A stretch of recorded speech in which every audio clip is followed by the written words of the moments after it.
Hello friends, હું doctor નમ્રતા ત્રિવેદી. તો ચલો આજે આપણે ડિસ્કશન કરીશું કે મોન્સૂનમાં થતા જે કોમન ડિઝીઝ છે એને સિમ્ટમ્સ વાઇઝ એકબીજાથી કેવી રીતે અલગ કરી શકાય.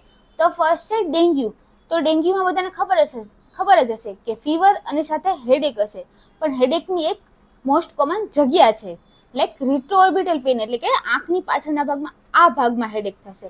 એની સાથે નોઝિયા, વોમિટિંગ અને વીકનેસ જોવા મળશે. હવે વાત કરીએ મલેરિયાની. તો મલેરિયામાં તો બધાને ખબર હશે કે મલેરિયાનો તાવ છે એ ઠંડી લાગીને જ તાવ આવે.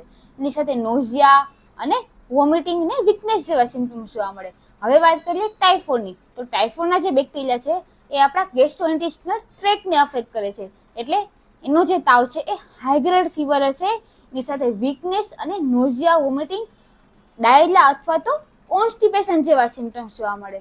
હવે વાત કરીએ બ્રુસેલોસિસની. તો બ્રુસેલોસિસ છે એ બહુ ઓછા લોકોમાં જોવા મળે છે, જે લોકો ઇન્ફેક્ટેડ એનિમલનું જે દૂધ પીવે છે અને એ જનરલી અનપાસ્ચ્યુરાઇઝ મિલ્ક હોય છે, એના લીધે બ્રુસેલોસિસ નામનો ડિઝીઝ થઈ શકે છે.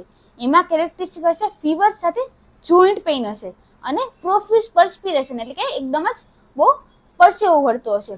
હવે વાત કરીએ આપણે જોન્ડિસની.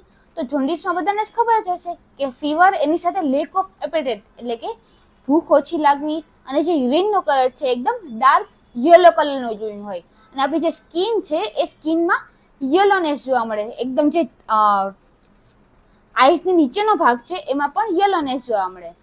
Thank you.